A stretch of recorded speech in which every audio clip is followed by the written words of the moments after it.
Bismillahirrahmanirrahim. Assalamualaikum warahmatullahi wabarakatuh. Innal hamdalillah nahmaduhu ta'ala wa nasta'inuhu wa nastaghfiruh wa na'udzu billahi min shururi anfusina wa min sayyiati a'malina. May yahdihillahu fala mudilla lahu wa may yudlil fala hadiyalah. Asyhadu an la ilaha illallah wahdahu la syarika lah. Wa ashhadu anna Muhammadan abduhu wa rasuluh. Ya ayyuhalladzina amanu taqullaha haqqa tuqatih wa la tamutunna illa wa antum muslimun. Amma ba'du. Hadirin ikhwah sekalian yang dimuliakan oleh Allah, para santri sekalian. Alhamdulillah, puji syukur kita panjatkan kehadirat Allah Jalla wa Ala. Salawat dan salam semoga senantiasa tercurah kepada junjungan kita Nabi besar Muhammad sallallahu alaihi wasallam beserta keluarga dan para sahabatnya dan orang-orang yang mengikuti jejak langkah sunnahnya.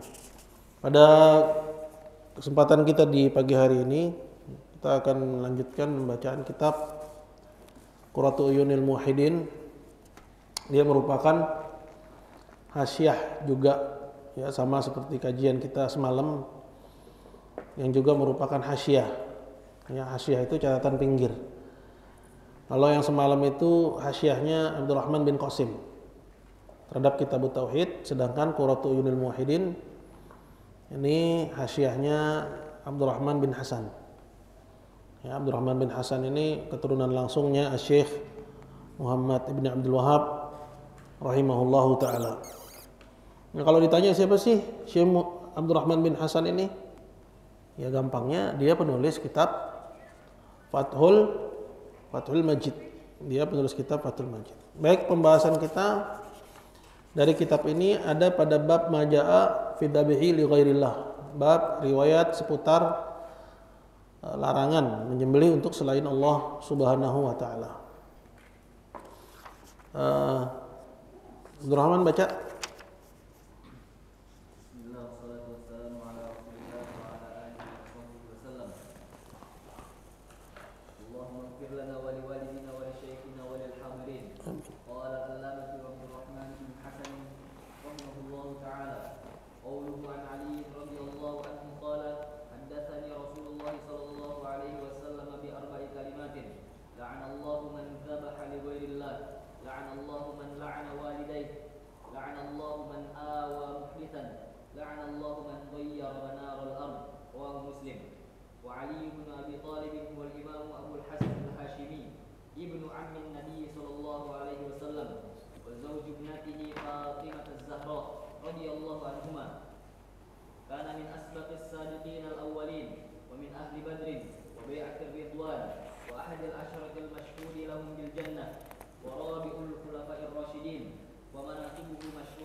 Berkata Syekh Muhammad ibn Abdul Wahhab rahimahullah ta'ala, wa qawluhu an Ali radhiyallahu anhu qala haddathani Rasulullah sallallahu alaihi wasallam bi arba'i kalimat. Dari Ali radhiyallahu ta'ala anhu, ia berkata, Rasulullah sallallahu alaihi wasallam menyampaikan kepadaku 4 perkara. 4 kalimat, maksudnya 4 perkara. La'anallahu man dhabaha li ghairillah, la'anallahu man la'ana walidayh, la'anallahu man awa muhdisa, la'anallahu man ghayyara manaral ardh. Allah melaknat orang yang menyembelih untuk selain Allah. Allah Azza wa Jalla melaknat orang yang melaknat kedua orang tuanya. Allah Azza wa Jalla melaknat orang yang melindungi pelaku kejahatan. Dan Allah melaknat orang yang merubah tanda-tanda jalan. Ya, ini 4 hal ya. Hadisnya qala rawahu Muslim. Hadis yang diriwayatkan oleh al-Imam Muslim. Kemudian berkata Syekh Abdurrahman, wa Ali bin Abi Thalib, yang meriwayatkan hadis ini dari Nabi adalah sahabat namanya Ali. Ya, Ali bin Abi Thalib huwal Imam Abul Hasan Al-Hashimi. Beliau adalah Al-Imam Abul Hasan. Ya, kunyahnya adalah Abul Hasan. Ya, Al-Hashimi, ya, kabilahnya Bani Hashim. Ibnu Ammin Nabi sallallahu alaihi wasallam, anak dari paman Nabi. Ya, anak dari siapa? Anak dari Abu Talib. Jadi semalam kita bahas tentang Abu Talib. Ingat nggak? Ya, jadi sekarang kita bahas anaknya, itu keponakan. Ya, keponakannya Nabi sallallahu alaihi wasallam. Sepupu Nabi sallallahu alaihi wasallam. Ya, anak pamannya. Ya. Sepupu Nabi sallallahu alaihi wasallam. Wa zawju ibnatihi, ya, merupakan suami dari anak perempuannya Nabi. Ya, berarti dia sepupu, dia juga mantunya Nabi. Ya, Fatimah Az-Zahra radhiyallahu taala anhuma. Ya, yang namanya Fatimah. Kana min asbaqis sabiqin al-awwalin. Dulu Ali ini termasuk yang paling duluan, ya, dari orang-orang yang terdahulu yang pertama kali masuk Islam. Jadi dari orang-orang yang terdahulu pertama kali masuk Islam, dia termasuk yang duluan. Ya, bahkan disebut, ya, orang yang duluan beriman kepada Nabi dari kalangan anak-anak. Wa min ahli Badrin, dan juga ikut perang Badar. Ini perang yang pertama kali, perang besar yang pertama kali terjadi dalam Islam. Ya, yang ikut serta dalam perang ini, ya, namanya masyhur, ya, karena kedudukannya yang tinggi di sisi Allah Subhanahu wa taala. Sampai Allah Jalla wa Ala bilang kepada ahli Badar, pada orang yang ikut perang Badar, if'alu ma syi'tum wa qad ghafartu lakum. Lakukanlah sesuka kalian, aku sudah ampuni kalian. Wa bai'atu ridwan, dan juga termasuk orang yang ikut serta dalam bai'at ridwan. Ya, itu satu perjanjian yang diikat antara Nabi dengan para sahabatnya untuk membela Islam sampai mati. Ya. Wa ahadul asyara al-masyhud lahum bil jannah, dan juga termasuk satu dari 10 orang yang dipersaksikan bahwa dia adalah penghuni surga. Jadi Ali ini diantara keistimewaannya, dia termasuk orang yang sudah Allah Jalla wa'ala kabarkan bahwa dia tempatnya di surga. Ya. Wa rabiul khulafa'ur rasyidin, dan juga termasuk khulafa'ur rasyidin, itu, ya, Amirul Mukminin di dalam Islam, ya, yang keempat. Ya. Wa manaqibuhu masyurah, dan manaqibnya. Apa yang dimaksud dengan manaqib? Pernah dengar nggak istilah manaqib? Biasanya kan ada manaqibnya Abdul Qadir Jailani, kan? Manaqib biasanya itu orang-orang sufi. Padahal manaqib itu umum. Maksudnya, ya, keutamaan-keutamaannya, ya, keistimewaan-keistimewaannya. Ya, itu manaqib. Jadi dia lebih kepada sirah atau sejarah hidup, tapi yang menceritakan tentang keutamaannya. Itu disebut dengan manaqib. Ya, apa namanya? Manaqib. Qatala Ibnu Muljam Al-Khariji fi Ramadan sanata 40. Pada tahun 40 Hijriah, Ali ini bunuh oleh Ibnu Muljam Al-Khariji. Dia ini seorang Khawarij. Ya, dan itu terjadi pada bulan Ramadan. Ya, dibunuh dan mati. Radhiyallahu anhu. Ya, dialah Ali ibn Abi Thalib, ya, radhiyallahu taala anhu. Qala Abu Sa'dat, berkata Abu Sa'dat, aslul la'n. Ya, dalam hadis disebutkan la'anallah, Allah melaknat. Ya, kalau dalam bahasa Indonesia lebih dikenal dengan mengutuk. Ya, laknat itu asalnya bahasa Arab. Ya. Aslul la'n, ya, maksud dari kata laknat adalah at-tard, pengusiran, wal ib'ad, dan dijauhkan minallah, dari Allah. Maksudnya dari rahmat dan kasih sayang Allah Subhanahu wa taala. Jadi kalau seorang itu dilaknat, itu maksudnya dia dijauhkan ya dan ya diusir dari rahmat Allah Subhanahu wa taala. Ya. Baik, lanjut. Qauluhu man dzabaha li ghairillah qala Syekhul Islam qauluhu wa ma uhilla bihi li ghairillah zahiruhu annahu ma dzubiha li ghairillah mithlu an yuqal hadza dhabihatun li kadza wa idza kana hadza huwa al-maqsud fa sawa'un lafza lufidha bihi aw lam yulfaz wa tahrimu hadza azhar min tahrimi ma ذبح للحم وقال فيه اسم المسيح ونحوه كما أن ما ذبحناه متقربين به إلى الله كان أزكى وأعظم مما ذبحناه للحم وقلنا عليه بسم الله فإذا حرم ما قيل فيه باسم المسيح والزهرة فلأن يحرم ما قيل فيه لأجل المسيح أو الزهرة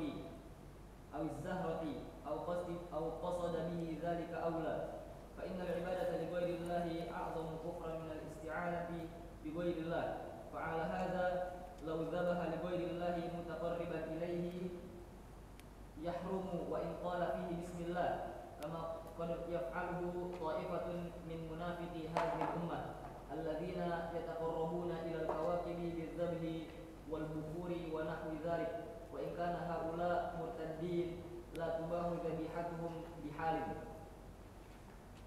قلت ومن ذلك الذبح للجن. Baik, masbuk. Sabda Nabi, Allah melaknat orang yang menyembelih untuk selain Allah. Nah, laknat ini kita udah tahu artinya. Apa arti laknat? Diusir dan dijauhkan dari rahmat Allah Subhanahu wa taala. Nah, sedangkan makna dari man dzabaha li ghairillah, berkata Syekhul Islam, ya, Syekhul Islam Ibnu Taimiyah mengomentari firman Allah Subhanahu wa taala, "Wa ma uhilla bihi li ghairillah."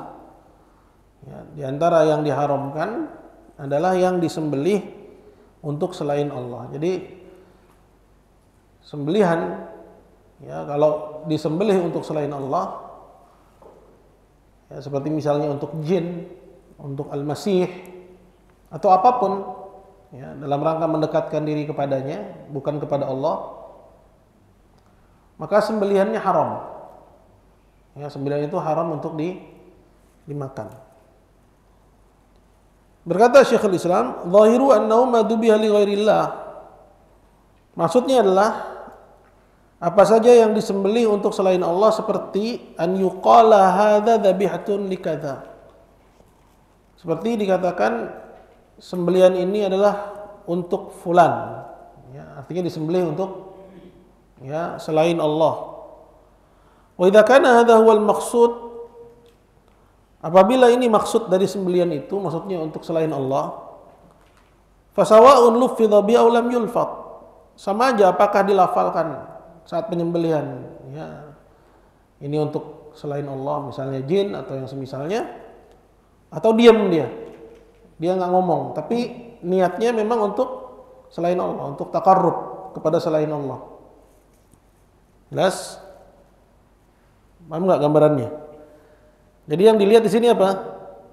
Ucapan apa niat? Niat, al-qasd. Ya, jadi misalnya orang nyembelih tapi mulutnya mingkem, tapi maksudnya buat jin.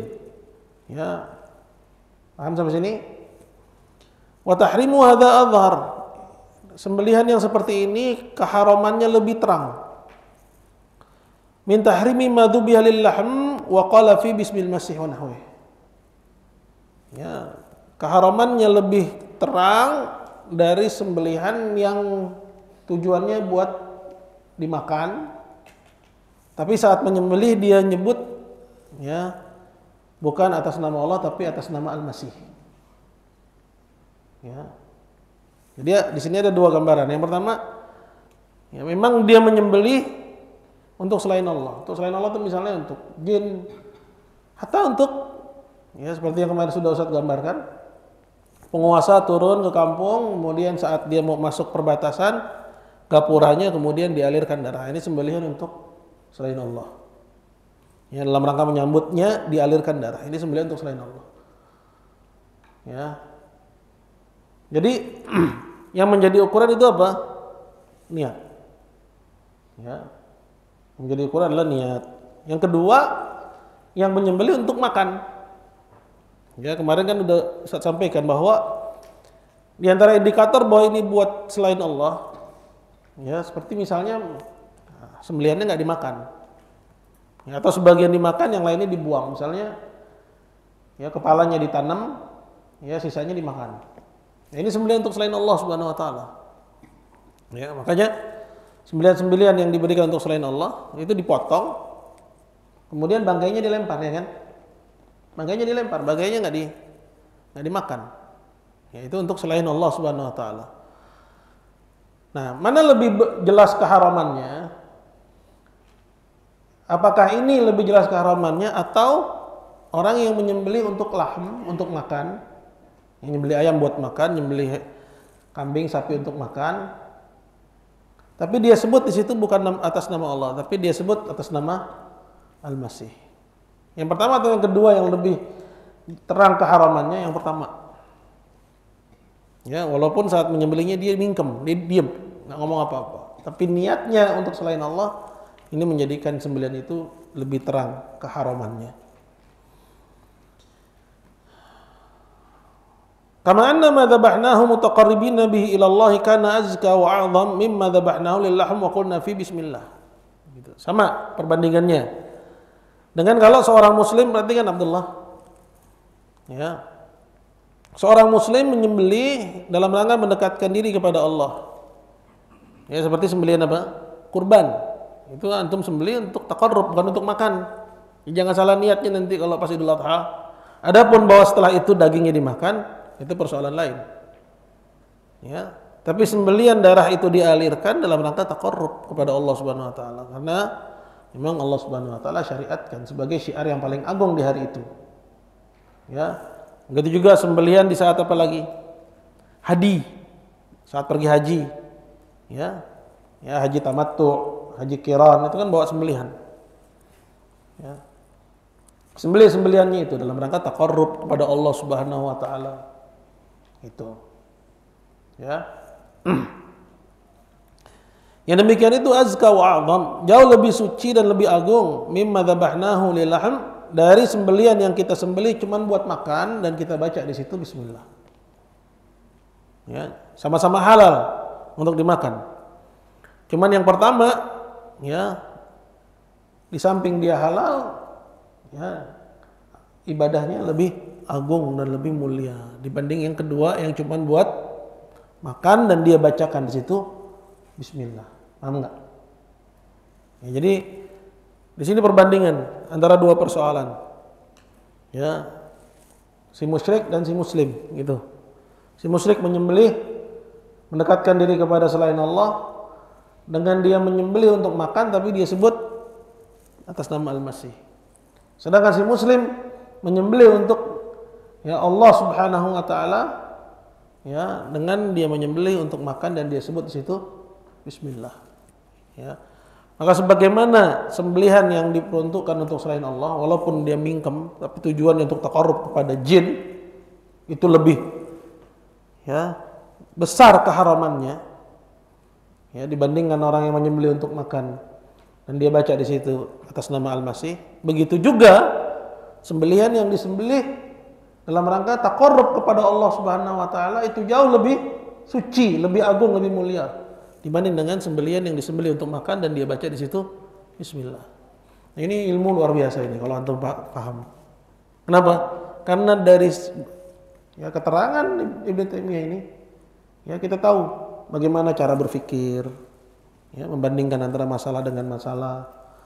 Kemudian yang kedua, kita tahu bahwa ibadah itu bertingkat-tingkat, nggak semuanya sama. Ya kan? Sebagaimana kekufuran demikian. Dia juga bertingkat-tingkat. Sebagian yang lebih besar dibandingkan dengan yang lainnya. Jelas? Ini tingkat tinggi ini bukan buat antum ini.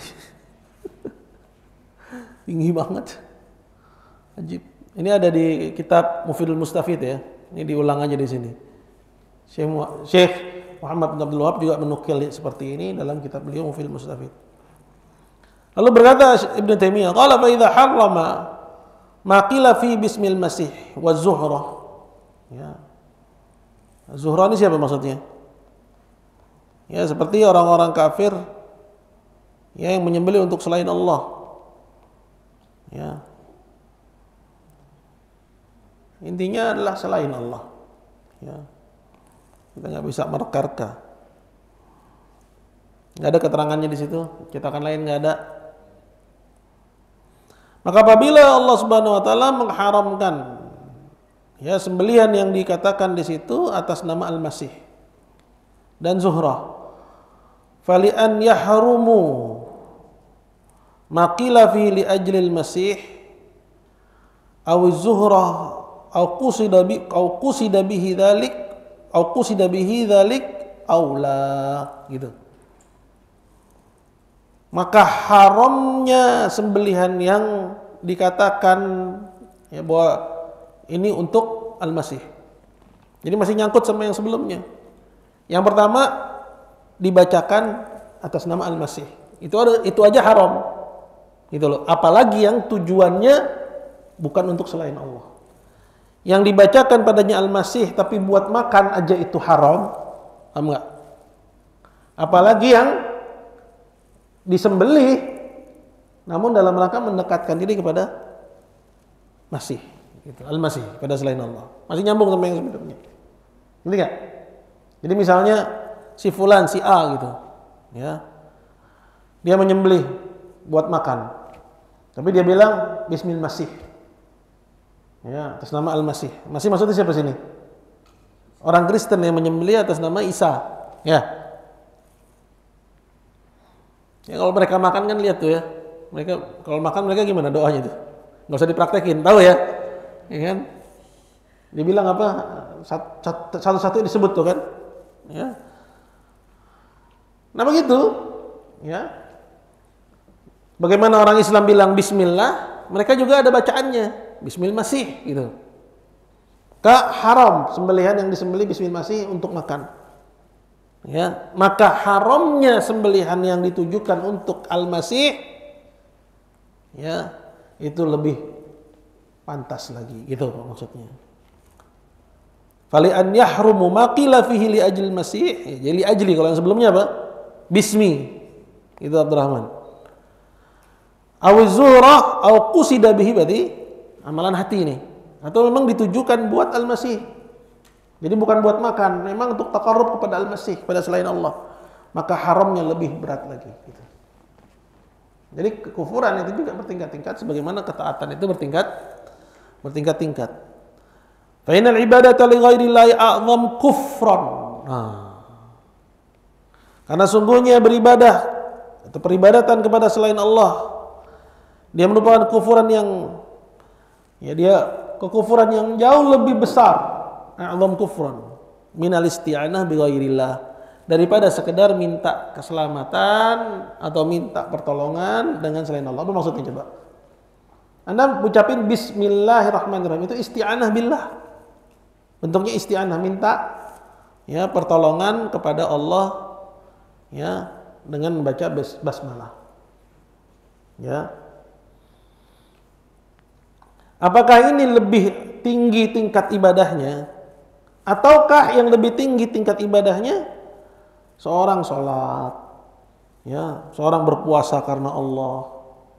Mana yang lebih tinggi tingkat ibadahnya?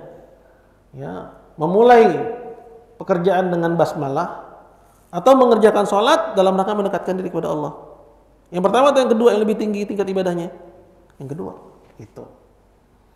Maka begitu juga minta pertolongan dengan selain Allah dengan membaca Bismil Masih dengan nama Al-Masih, ya, itu kekufuran. Tapi lebih besar lagi kekufuran menyembelih untuk selain Allah, menyembelih untuk Al-Masih, ya, sujud kepada Al-Masih, sujud kepada kuburan itu. Paham di sini? Ya. Fa innal ibadata li ghairillahi a'zam kufran. Karena sungguhnya ibadah kepada selain Allah itu adalah kekufuran yang jauh lebih besar. Jadi ibadah kepada selain Allah itu jauh lebih besar kekufurannya daripada sekedar isti'anah bi ghairillah. Minta tolong dengan selain Allah. Ya. Paham enggak?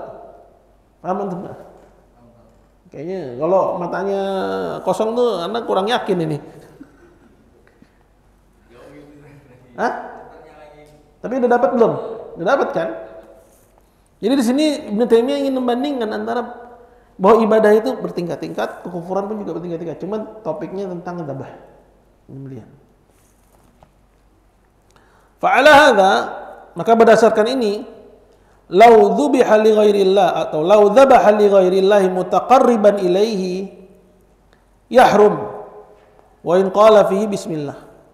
Maka berdasarkan ini, kalau misalnya ada seseorang menyembelih untuk selain Allah, mendekatkan diri kepada selain Allah, berarti mendekatkan diri kepada kuburan, ya, mendekatkan diri kepada jin, taqarrub kepada jin, walaupun dia bilang pada sembelihannya bismillah,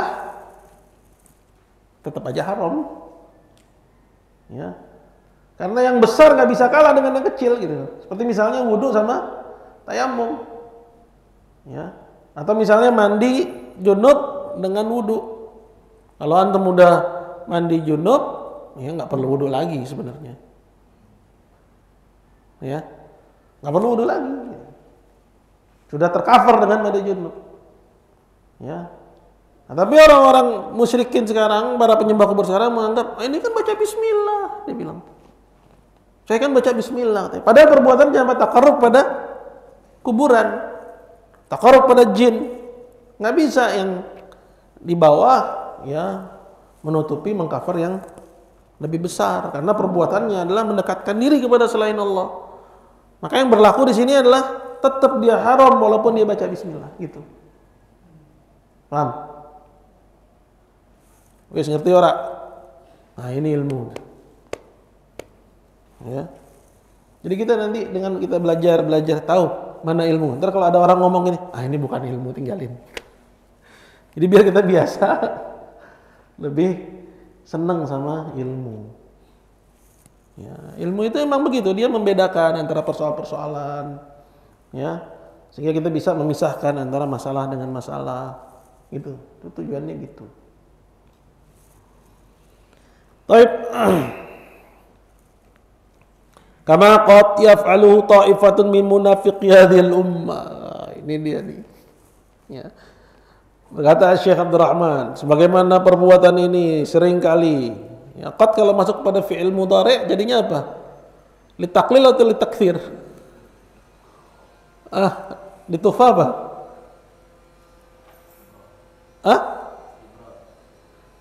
Apa Abdurrahman? Istimrar. Ya. Ya. Apa? Taksir. Sebagaimana perbuatan ini seringkali dilakukan oleh sekumpulan orang-orang munafik dari umat ini.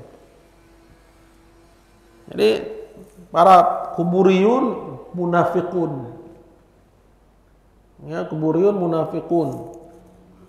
Alladzina yataqarrabuna ilal kawakib. Yaitu orang-orang yang mendekatkan diri, taqarrub kepada bintang-bintang.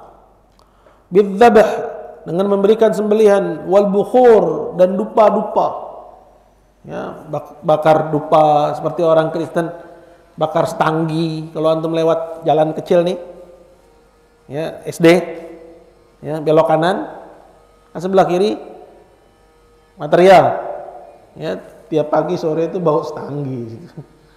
Ya emang udah agama dia gitu. Tapi yang dibicarakan di sini kalau dilakukan oleh umat Islam, ya, misalnya dia bakar dupa untuk arwah, ya udah. Berarti dia taqarrub kepada selain Allah Subhanahu wa taala walaupun dalam bakar dupanya dia bilang bismillah. Kira-kira gitu. Ya. Wa nahwi dzalik, dan yang semisalnya. Wa in kana haula murtaddin, ya. Dan mereka ini sekalipun adalah orang-orang murtad. Jadi Syekhul Islam Ibnu Taimiyah menganggap bahwa orang yang melakukan perbuatan ini semua, mereka murtad. Ya taqarrub pada selain Allah, walaupun dalam prakteknya dia baca basmalah. Wa in kana haula'i murtaddin la tubahu dhabihatuhum bihal. Sembelihan mereka enggak boleh untuk dimakan sama sekali. Ila akhirnya sampai kepada akhir perkataannya beliau. Kemudian berkata Syekh Abdurrahman, qultu wa min dzalika adz-dzabhu lil jin. Termasuk dalam hal ini bukan cuma menyembelih untuk bintang, tapi juga menyembelih untuk jin, menyembelih untuk arwah, menyembelih untuk monumen, menyembelih untuk petilasan, untuk kereta kencana, untuk benda-benda pusaka. Ya, sembelihan itu semua ya itu menjadikan pelakunya murtad, keluar dari al-Islam. Jelas sampai sini? Lanjut Abdurrahman. Qawluhu la'ana Allahu man la'ana walidayhi, ya'ni abahu wa ummahu wa in 'alaya. Wa fi sahih anna Rasulullah sallallahu alaihi wasallam qala min al-kaba'iri shatmu ar-rajuli walidayhi. Qalu ya Rasulullah wa hal yashtumu ar-rajulu walidayhi? Qala na'am, yasubbu aba ar-rajuli fa yasubbu abah wa yasubbu ummahu fa yasubbu ummah. Tapi yang berikutnya yang kedua, la'anallahu man la'ana walidayhi. Allah melaknat siapa yang melaknat kedua orang tuanya. Maksudnya bapak dan ibunya. Wa in alau, ya, dan ke atas. Masuk juga di sini kakeknya, neneknya. Ya, wa fis sahih, dan dalam hadis yang sahih disebutkan bahwasanya Rasulullah sallallahu alaihi wasallam bersabda, qala minal kaba'iri syatmur rajuli walidayhi. Termasuk dosa besar seseorang mencaci kedua orang tuanya. Lalu para sahabat bertanya, ya Rasulullah, wa hal yastumu rajulu walidayhi? Emang ada orang yang mencaci kedua orang tuanya? Qala, berkata Nabi SAW, na'am, iya ada. Yasubbu abar rajul, dia mencaci orang tuanya orang lain. Fa yasubbu abah, maka orang lain itu pun membalas dengan mencaci bapak dia. Wa yasubbu ummah, dia mencaci ibu dari orang lain, lalu orang lain itu membalas dan mencaci ibunya. Wa yasubbu ummah. Ya. Jadi jelas maksud dari ya mencaci orang tuanya. Kalau langsung memang la yutasawwar. Anak mencaci orang tuanya mungkin di masa itu enggak ada. Tapi tasabbub menjadi sebab sehingga orang tuanya dicaci. Ya, seperti misalnya ya, dia caci orang tua teman, sehingga temannya mencaci orang tua dia. Ya, nah itu banyak yang terjadi seperti itu. Tapi apakah tasabbubnya ini berupa cacian aja? Misalnya dia caci orang tua teman sehingga orang tuanya jadi dicaci?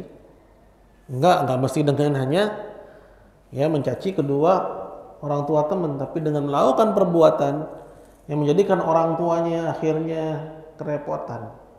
Dicaci orang gara-gara perbuatan anaknya, itu juga masuk bentuk mencaci kedua orang tua. Ya, seperti misalnya dia melakukan ya suatu tindakan yang merugikan orang lain, ya, bikin malu keluarga, ya, bikin malu orang tuanya pun akhirnya ikut disalah-salahin, ikut dicaci sama orang, ya, sehingga orang tua jadi susah gara-gara dia. Ya, karena orang-orang jadi mencaci orang tuanya dia. Walaupun dia sebetulnya nggak caci orang tuanya orang lain, tapi gagal tindakan dia yang nggak baik di luar, akhirnya orang tuanya kena getahan juga, dicaci sama orang. Ini juga menjadi sebab orang tuanya dicaci. Ya, seperti seolah-olah dia secara langsung telah mencaci kedua orang tuanya. Ini termasuk dosa besar, termasuk kabair. Ya, masuk dosa besar ya yang ya dimurkai oleh Allah Subhanahu wa taala. Sudah sampai sini? Ya, di sini juga diambil atau hadis ini juga menjadi dalil ya akan satu kaidah dalam ilmu fikih. Ya. Apa itu? Ya, bahwa ya penyebab menanggung hukum seperti halnya pelaku. Ya, karena dia menjadi sebab orang tuanya dicaci, sehingga seolah-olah dia dianggap dialah yang mencaci orang tuanya. Ya, padahal dia nggak mencaci orang tuanya, tapi dia cuman melakukan sebab. Ya, orang yang melakukan sebab itu menanggung seperti halnya dosa si pelaku. Ya. Jelas sampai sini? Baik, lanjut.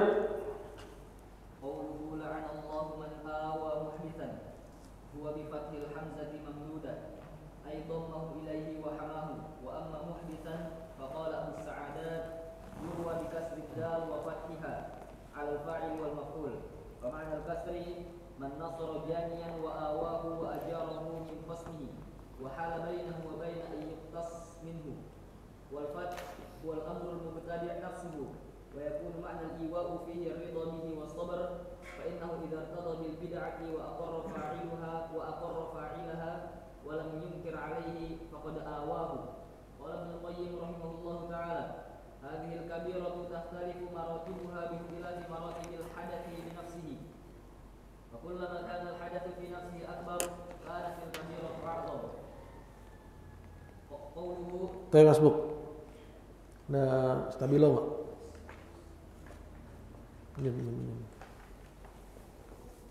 Jazakallahu khair.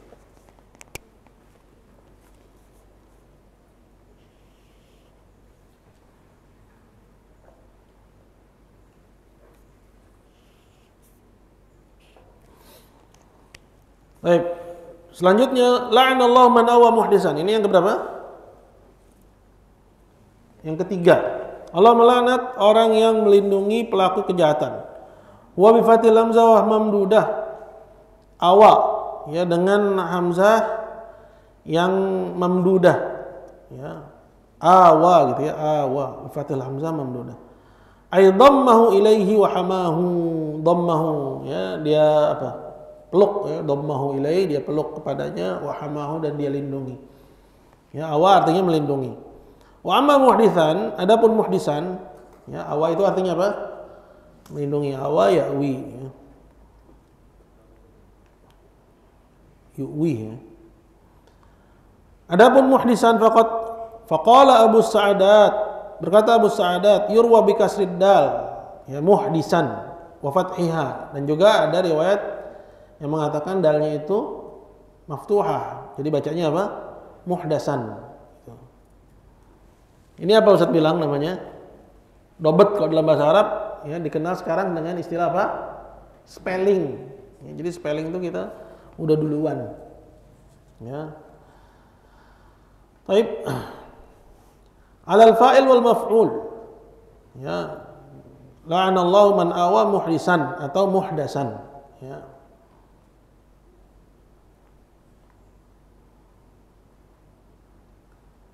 Fa ma'nal kasar, arti, ya, kalau dia dibaca muhdisan, ya, man nasara janian, ya, Allah Subhanahu wa taala melaknat orang yang melindungi janian.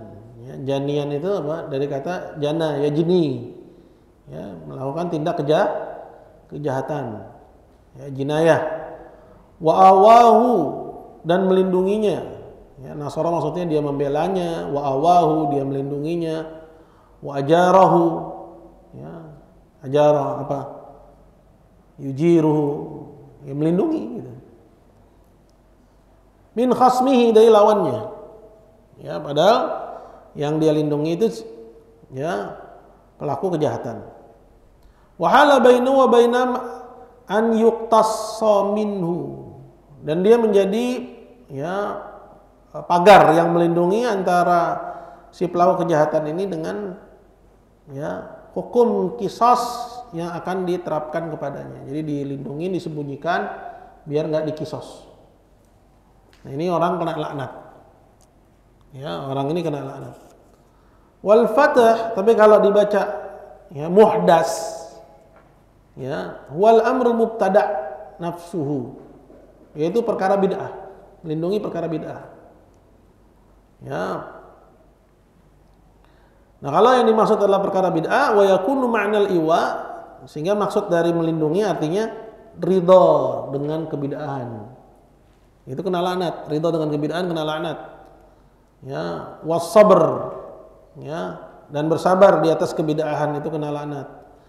Fa innahu idza irtada bil bid'ah, karena apabila dia ridha dengan kebid'ahan, wa aqarra fa'ilaha, dan menyetujui orang yang melakukan kebid'ahan, walam yungkir alaih, dan tidak mengingkarinya, faqad awah, dia sama seperti orang yang melindunginya. Artinya mensupport, ya, memberi tempat, mensupport, ya, tidak mengingkarinya, ya. Ini sama seperti orang yang melindungi orang itu kena laknat. Tuh, hati-hati. Jadi biar nggak kena laknat kita harus tahu kebid'ahan. Ya, kebid'ahan yang paling berat itu apa? Kebid'ahan dalam masalah akidah. Ya, bid'ah-bid'ah yang ada di masa-masa yang lampau itu. Dari bid'ah qadariyah, bid'ah jabriyah, bid'ah apa lagi? Al-Mu'tazilah, ya, bid'ah Jahmiyah, bid'ah apa lagi? Ya, Khawarij, bid'ah Al-Murji'ah, bid'ah ya Al-Asy'ariyah, Al-Maturidiyah. Kita harus belajar biar kita nggak termasuk orang yang mensupportnya, melindunginya, ya, membiarkannya. Karena kalau kita melakukan itu berarti kita termasuk orang yang melindunginya, sehingga kita kena laknat darinya. Karenanya, ya, kena laknat karenanya.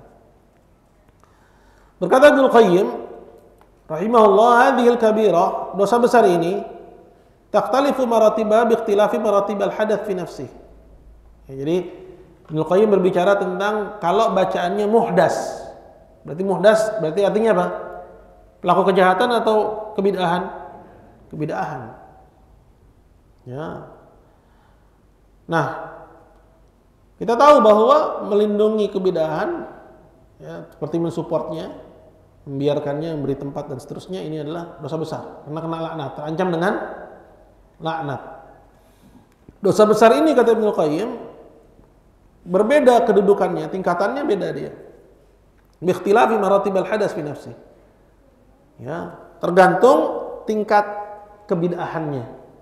Kalau tingkat kebid'ahannya itu parah, ya, maka ya dosa besarnya lebih tinggi lagi.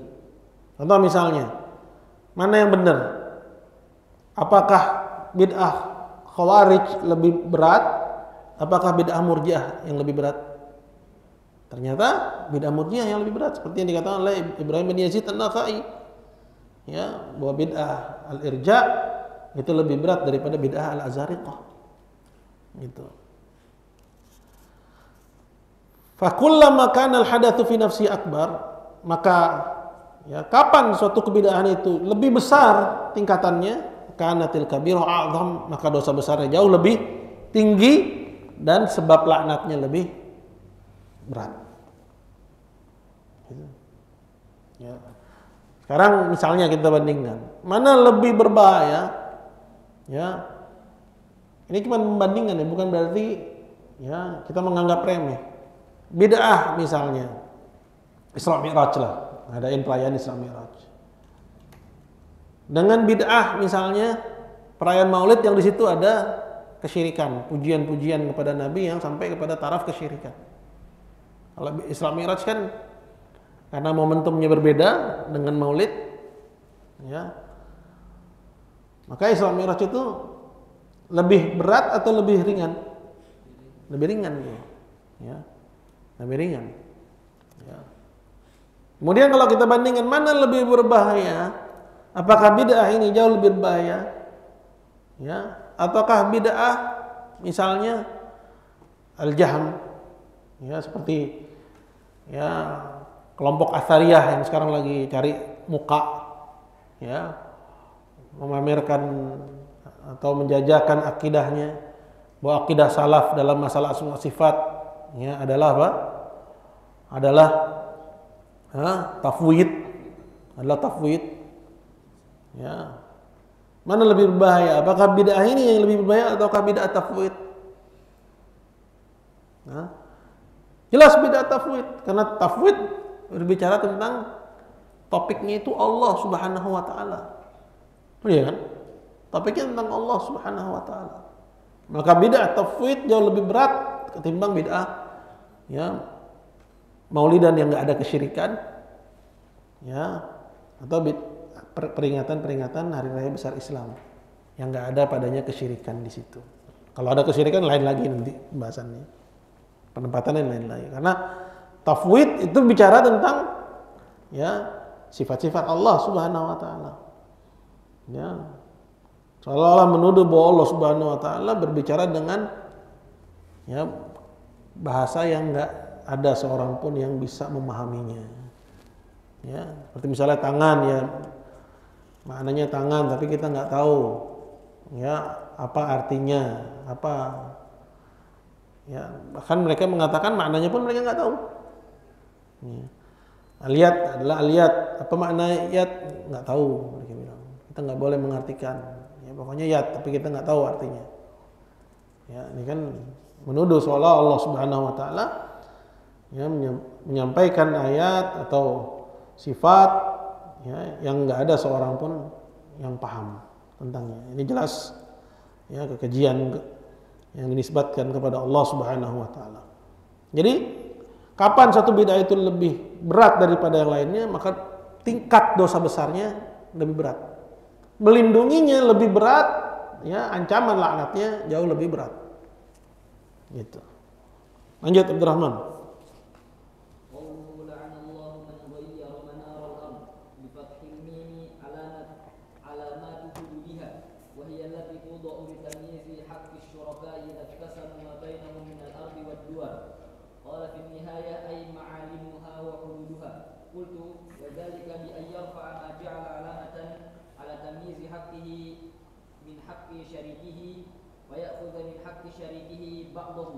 وهذا ظلم عظيم وفي الحديث من ظلم شبرا من الأرض طوقه من 7 أراضين يوم القيامة فما أجهل أكثر الخلق حتى وقعوا بجهلهم وظلمهم فيما يضرهم في دنياهم وأخراهم وذلك لضعف الإيمان بالمعاد والحساب على الأعمال والجنة والنار نسأل الله العفو والعافية في الدنيا والآخرة.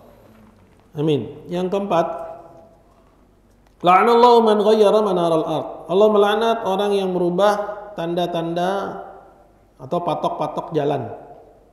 Ya, tanda-tanda jalan. Bi fathil mim, maksudnya manar dengan mim yang difatahkan. Ya. Artinya alamatun wa hududuha. Maksudnya tanda dari jalan dan batasan tanah orang. Wahiyallati tudha li tamyizi haqqi syuraka, yaitu batasan yang biasanya diletakkan untuk memisahkan hak antara tanah yang berdempetan. Ini punya si fulan, ini punya si alan, ditaruh ya batas, biasanya pakai patok, orang kampung biasa pakai pohon anjuang. Lihat nggak pohon anjuang? Orang sini biasa pakai pohon anjuang. Dulu di sini banyak pohon anjuang buat batas. Tapi kalau yang belakang sini batasnya pakai pohon apa? Pohon apa, Pak Wid? Hah? Bambu. Di sini kan bambu dulu nih. Dari sana manjang sampai ke sana untuk batas. Bambu yang kecil, bambu kecil, ya, merimbun tuh dulu. Nah itu patok, itu batas tanah. Ini disebut dengan manaral ard, batas-batas tanah. Ditamyizi haqqi syuraka, untuk memisahkan hak antar orang yang bersebelahan. Idza qasamu ma bainahum fil ard, apabila mereka ya menetapkan ini bagianmu sedangkan tanah ini bagianku, ya iktasamu, saling membagi bagiannya di antara mereka. Fil ard wad dur, apakah tanah yang dibagi ini tanah kamu, ini tanah saya, batasnya ini, atau tempat tinggal. Ini tempat tinggal kamu, ini tempat tinggal saya, batasnya ini. Gitu. Nah, ini yang disebut dengan manaral ard, batas-batas jalan atau ya patok-patok tanah, ya atau batas antar daerah atau bahkan antar negara. Ya. Qala fin nihayah, dikatakan dalam kitab An-Nihayah, ay ma'alimuha, maksudnya tanda-tandanya ma'alim, ya tanda-tanda tanah, wa hududuha, dan batasan-batasannya. Ya. Nah, maksudnya dengan dihilangkannya tanda-tanda tanah itu sehingga hilang akhirnya karenanya. Ya. Kejelasan ini hak siapa. Ini memang enggak boleh. Ya, merubah patok-patok tanah, ya, batas-batas jalan yang memisahkan antara hak ya orang yang bersebelahan. Ya. Nah, termasuk juga dalam hal ini merubah tanda-tanda jalan, merusak tanda-tanda jalan. Ya, pasar Citayam ke sana dirubah jadi ke sana. Bukan sampai ke pasar Citayam, nyasarnya ke kebun raya misalnya. Itu salah satu contoh. Misalnya di bar di alam bebas, ya ada tanda Kawah Ratu ke sana. Aturannya ke arah sebaliknya dirubah jadi ke sana. Ya, diikutin ternyata nggak sampai Kawah Ratu, ya malah sampai ya ke rumahnya Ridwan misalnya. Maksudnya dirubah ya arah-arahnya sehingga orang jadi tersesat. Ya. Gitu. Ya, apakah yang kedua ini termasuk kena laknat atau enggak? Tapi yang jelas itu termasuk perkara yang haram. Ya, tapi yang pertama yaitu merubah patok jalan, patok tanah, itu jelas di sini. Ya, orangnya kena laknat. Ya, artinya kena kutukan, diusir dari rahmat Allah Subhanahu wa taala. Berkata Syekh Abdul Rahman qultu wa dzalika bi an narfa' ma ja'ala 'alamatan 'ala tamyizi haqqihi min haqqi syarikihi, yaitu dengan mengangkat apa yang sudah dijadikan sebagai tanda sebagai pemisah antara hak dia dengan hak temannya. Ya, maksudnya tetangganya nih. Sehingga nggak ketahuan tanah dia dengan tanah tetangganya mana punya dia, mana punya tetangga, jadi satu. Nah, diangkat. Fayakhudha min haqqi syarikihi ba'dahu, sehingga dia mengambil sebagian dari hak tetangganya. Ya, dia bilang ini patoknya di sini, padahal sebenarnya mundur dikit. Ya, tapi dia majuin dikit. Sehingga dia ngambil hak orang. Ya. Misalnya diambil 5 cm tapi kali 20 meter. Ya, 5 satu misalnya setengah meter kali 20 meter, ya lumayan. Ya. Kalau 1 meternya kayak di sini misalnya 1 juta, ya udah 20 meternya 20 juta. Ya, kali panjang lebar dapat berapa itu? Ya kan? Fahadha dzulmun azim, ini adalah kezaliman yang besar. Wa fil hadits, dan dalam hadis disebutkan man dzalama minal ardi qida shibrin, barang siapa yang menzalimi ya yaitu mengambil ya tanah orang walau sejengkal, tawaqahu min sab'i aradin atau tuwiqahu min sab'i aradin, akan dikalungkan kepadanya 7 lapis bumi. Jadi sejengkal kali 7 lapis. Ya, dia misalnya ngambil, dia majuin dapat sejengkal, ya, tapi dia jangan lihat sejengkalnya di permukaan, karena bumi itu berlapis-lapis sampai ke bawah ke inti bumi, itu akan dikalungkan kepada dia nanti di hari kiamat oleh Allah Subhanahu wa taala. Tuwiqhum min sab'i aradin. Ya. Fama ajalu aktsarul khalq, fama ajhala aktsarul khalq. Ya, alangkah jahilnya. Maka alangkah jahil kebanyakan orang sekarang. Hatta waqa'u bijalihim, hingga karena kejahilan mereka pun terjatuh. Wa dzulmin, dan juga karena kezaliman mereka terjatuh. Fima yadurun, kepada yang memudaratkan, mencelakakan mereka. Fi dunyahum wa ukhrahum, dalam urusan dunia dan akhirat mereka. Wa dzalika li dha'fil iman, hal yang demikianlah disebabkan karena lemahnya iman. Lemahnya iman itu kaitannya dengan lemahnya ilmu. Dia melakukan tindakan yang dia pikir memberinya manfaat, ternyata memudaratkan dunia dan akhiratnya. Makanya orang yang paling bisa meletakkan segala sesuatu pada tempatnya itu siapa? Ulama. Ya. Ulama. Maksudnya orang yang paham halal haram. Nah, untuk ini belajar Quran itu step untuk langkah untuk bisa paham halal dan haram, sehingga bisa meletakkan segala sesuatu pada tempatnya. Sehingga nggak salah sangka ingin suatu kemanfaatan malah dapat mudarat, seperti kebanyakan orang-orang yang bodoh. Paham? Ya. Udah nggak apa-apa, orangnya nggak tahu, orangnya jauh, tinggalnya di Babelan. Ya, kita bikinnya cabut, ntar kita bikin baru, kita geser dikit. Ya kan, lumayan bang katanya, kata bininya. Ya, ini walaupun setengah meter, tapi kalinya 20 meter. Ya, akhirnya dia geser sama dia. Datang yang punya tanah, jauh-jauh pakai mobil sekeluarga, dia, kok patoknya berubah sih? Ya kan? Ditanya sama tetangganya, enggak berubah, emang begitu dari dulu. Dia bilang. Dia pikir itu manfaat buat dirinya, dia dapat setengah meter kali 20, padahal sebenarnya apa? Mudarat buat dia dunia dan akhiratnya. Akibatnya apa? Karena lemahnya iman sebabnya apa? Karena nggak punya ilmunya. Berarti yang selamat yang berilmu, gitu. Yang tahu boy, jangan ini haram. Nah, gitu. Tapi kalau sama-sama nggak tahu, ya bininya kerjanya tiktokan, ya suaminya kerjanya main burung, ya usulan bininya, udah bi kita majuin aja setengah meter, orangnya jauh di Babelan, boleh juga tuh mi. Jadi akhirnya dapat 20 juta beli motor, tapi di akhirat dikalungin kepada dia, ya bumi seberat 7 lapis. Assalamualaikum warahmatullahi wabarakatuh. Rugi dunia dia, rugi pula akhiratnya. Kenapa rugi dunianya? Ya, motornya nggak berkah, ya kan? Boleh nyolong tanah, dikit-dikit, ya servis, dikit-dikit rusak, ya. Apaan sih ini motor? Kayak gagal produk katanya, disalahin motornya. Padahal dia ya belinya pakai duit akhirnya dunianya sengsara, akhiratnya pun nggak bahagia. Sallallahu alaihi wasallam. Lidhafil iman bil ma'ad. Yang demikian itu disebabkan karena lemahnya iman akan hari ya kemudian, wal hisab, dan adanya perhitungan di sisi Allah. Alal a'mal wa jannati wan nar, atas perbuatan-perbuatan manusia dan juga surga dan neraka.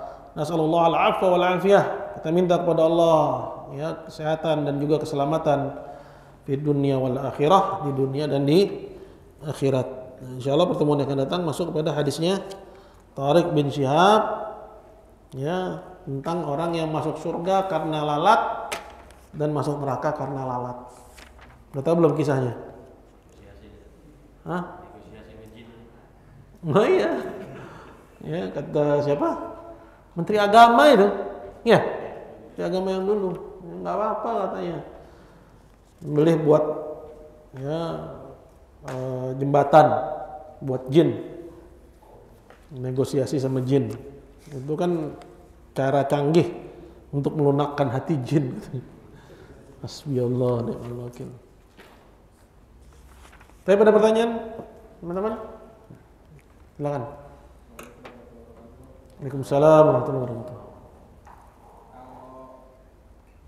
Kalau merubah saja itu hukuman yang begitu besar, dapat kutukan, terus bagaimana mengklaimnya? Kan banyak mengklaim haknya diklaim dari haknya. Itu dia merubah untuk, iya, kalau di sini disebut merubah aja sih, merubah, menggeser, tapi kadang merubah ya tujuannya untuk mengklaim. Di sini tujuannya untuk mengklaim nih. Man ghayyara man, apakah cuma merubah aja sudah kena? Enggak, ini maksudnya merubah dengan maksud untuk mengklaim. Bukan sekedar merubah aja sebenarnya. Gitu. Merubah itu mengambil sedikit sebagian, tapi kalau kan kadang full di hakim bukannya hakim. Semakin berat, semakin besar yang dia curi, semakin berat hukumannya, gitu aja. Ada lagi nggak? Betul? Ayo.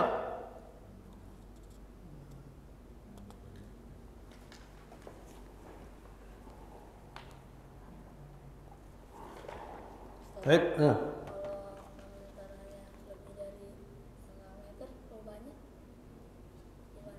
Mengambil setengah meter, ya semakin banyak semakin besar dosanya, gitu aja.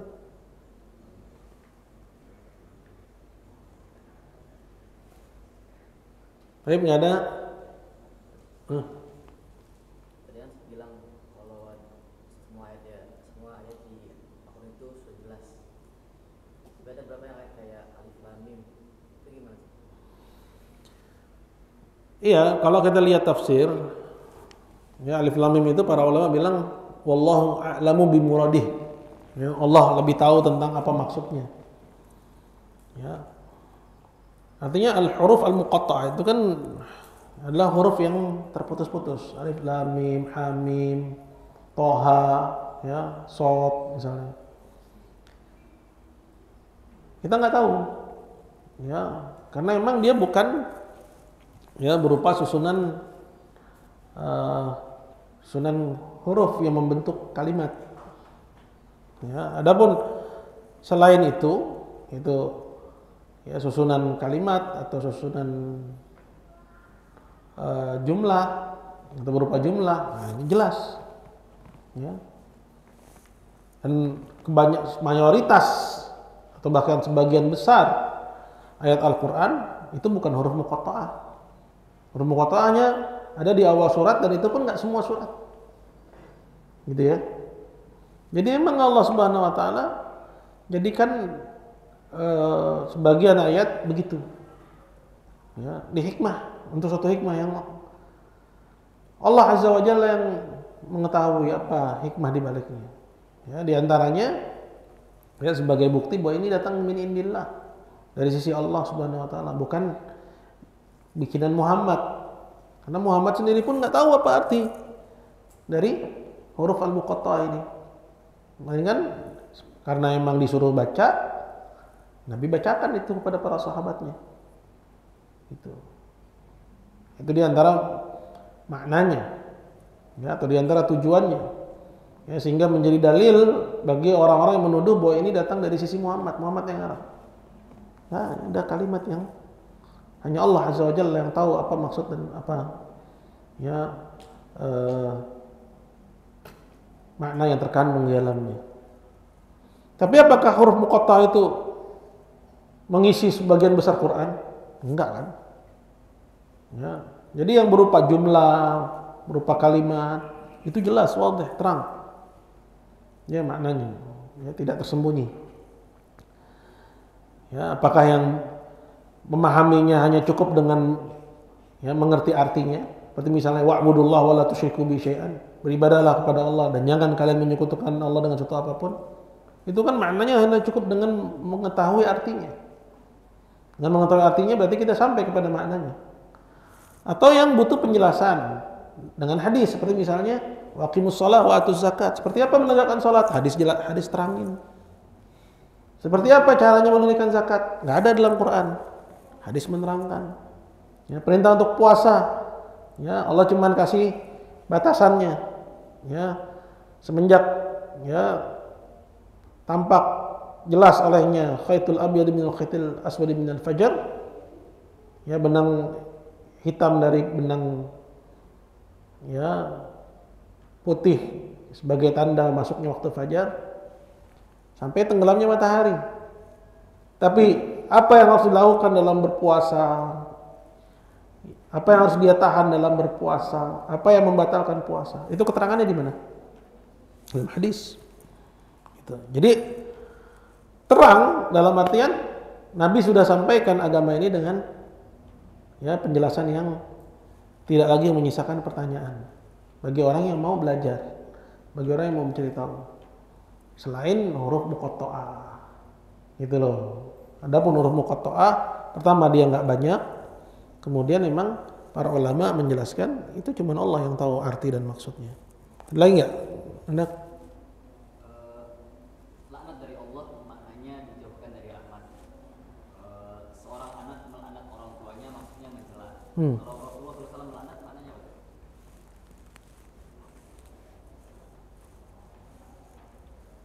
Kalau Rasulullah SAW melaknat, Ya, maknanya apa? Kan kalau Allah melaknat, artinya Allah menjauhkan dari rahmat. Seorang anak melaknat orang tuanya artinya mencela.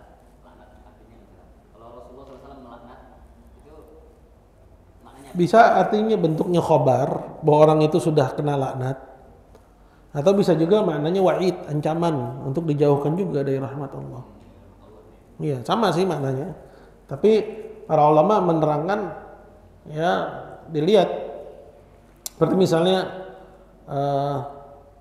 laknatullah 'alal yahud wan nasara ittakhadhu qubur anbiya'ihim masajid. Ya, Allah melaknat ya orang Yahudi dan orang Kristen yang menjadikan kuburan nabi mereka sebagai masjid.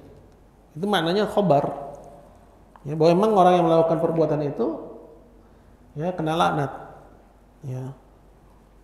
Kena laknat dari Allah, maksudnya ya diusir dan dijauhkan dari rahmat Allah Subhanahu wa taala. Seperti itu. Nah, kalau khobar itu lebih dalam ketimbang ancaman sebenarnya. Karena kalau khobar berarti sudah wakok, sudah terjadi. Ya udah nggak ada lagi tawar menawar. Ya, bahwa siapa aja melakukan itu berarti dia kena laknat. Ada juga lafal yang laknat yang berbeda. Ittaqu al-la'nain. Jauhilah oleh kalian orang-orang yang kena laknat. Ya. Siapa dia? Yang pertama orang yang ya buang hajat sembarangan. Yang kedua orang yang tidak ya menutup aurat atau nggak sempurna dalam menutup auratnya, atau orang yang tidak bersih ya dalam istinjanya, ya dalam istinjanya. Nah, itu maksudnya ya ancaman, ya jauhilah oleh kalian. Artinya kalau kalian kena melakukan itu, kalian kena ancam laknat. Ya maksudnya apa? Orang-orang akan nyumpah serapahin dia, gitu.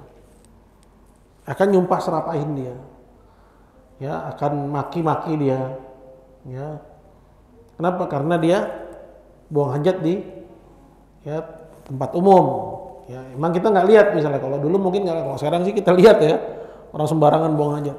Tapi misalnya tempat duduk-duduk di taman, akhirnya orang nggak bisa duduk, ya, bau pesing nih, dia bilang, ya dia maki-maki lah, siapa sih ini yang ya tempat umum begini dijadikan tempat buang air kecil misalnya. Akhirnya kena laknat. Kena laknat maksudnya kena apa? Ya kena cacian, kena makian. Ya. Gitu. Allahu a'lam bishawab. Baik, ada lagi?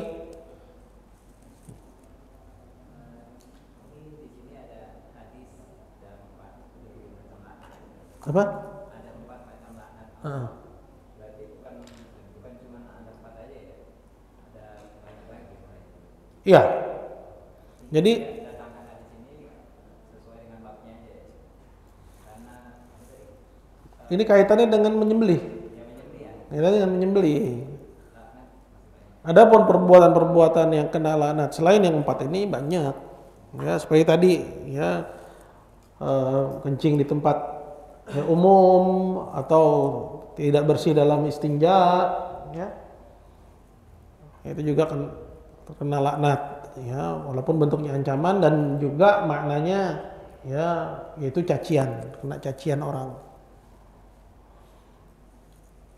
Apalagi misalnya laki-laki meniru perempuan, ya kan? Ya, apa lafalnya? La'anallahu mutasyabbihin minar rijali bin nisa wal mutasyabbihati minan nisa bir rijal. Allah melaknat laki-laki yang menyerupai perempuan dan perempuan yang menyerupai laki-laki. Ya, jadi kena laknat karena meniru-niru. Baik. Berarti pada hadis ini 4 laknat ini dia bertingkat-tingkat sesuai dengan datangnya hadis. Jadi pertama yang paling penting ini adalah yang menyembelih selain Allah ya. Iya. Sampai Ya, dia bertingkat-tingkat, makanya didahulukan persoalan yang paling beratnya, yaitu menyembelih untuk selain Allah Subhanahu wa taala. Ya.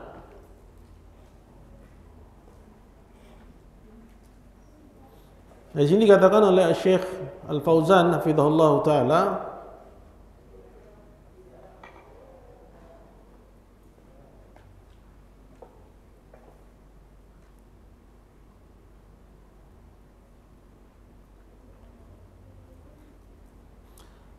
qaddama la'nat adz-dzabih li ghairillah 'ala al-jumal al-ukhra li ahammiyati hadzal amr. Ya, Nabi mendahulukan laknat kepada orang yang menyembelih untuk selain Allah dibandingkan yang lainnya karena pentingnya perkara ini.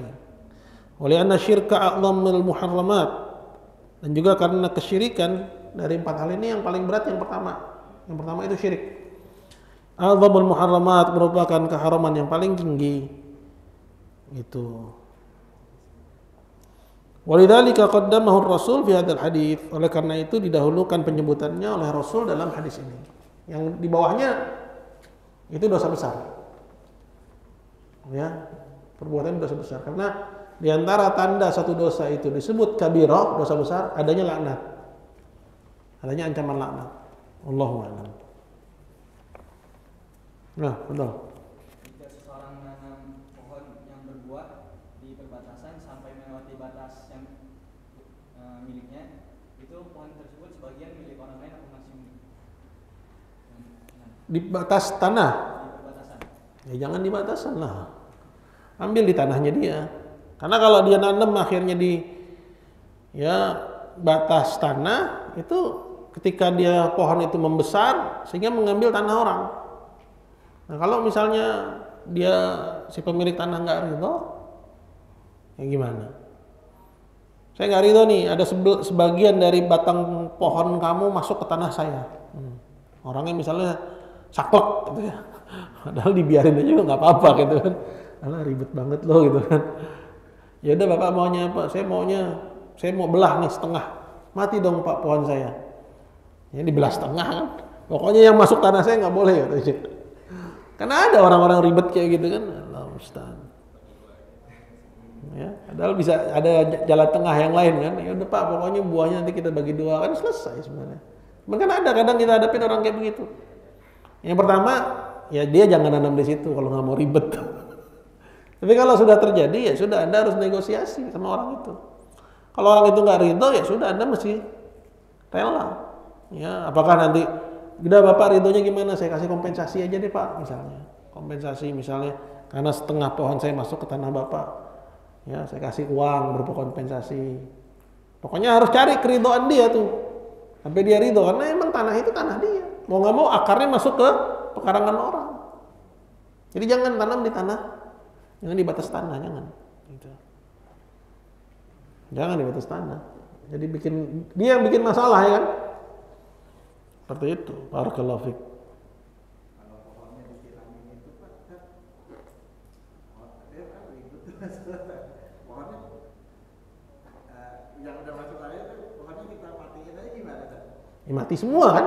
Iya, hukumnya gimana terhadap kitanya gitu loh. Jadi mati semua kan? Iya. Ya nggak boleh lah.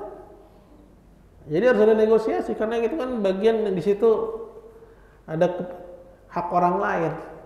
Kalau dia pengen ya tanahnya itu bersih dari tanaman orang, kan nggak bisa juga dia main tebang. Karena kan kalau dia tebang setengah mati semua kan. Jadi zolim dia. Ya, intinya yang bikin repot yang nanam di situ. Yang nanam di situ, dia yang bikin repot. Ya. Jadi harus ada negosiasi. Jadi kerelaan orang, kalau emang haknya kita ambil ya perlu kita cari, perlu kita kejar. Bapak ridhonya nih gimana nih? Saya juga, aduh nih anak saya yang tanam juga ngomong-ngomong nih Pak, gitu kan. Tapi sayang juga kalau kita tebang, buahnya udah banyak gitu Pak. Hah?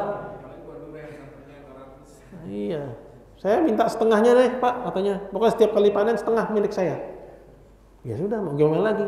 Akur, udah. Selesai kan perkara? Gitu. Yang penting ngomong, jangan nggak ngomong. Repot kan kalau nggak ngomong gitu loh. Tiba-tiba main racunin aja. Oh, ini ada tanaman orang masuk tanah gue nih. Ya, besok pergi ke toko obat beli racun. Ya, akhirnya mati semua. Ya, jadi konflik yang berkepanjangan. Susah sudah mengurainya kalau udah kayak gitu. Ya Allah. Jadi perlu ilmu. Ya. Barakallahu fiik. Mungkin cukup ya. Kita akhiri, semoga ada manfaatnya. Kita tutup. Subhanakallahumma wa bihamdik, asyhadu an la ilaha illa anta astaghfiruka wa atubu ilaik. Assalamualaikum warahmatullahi wabarakatuh.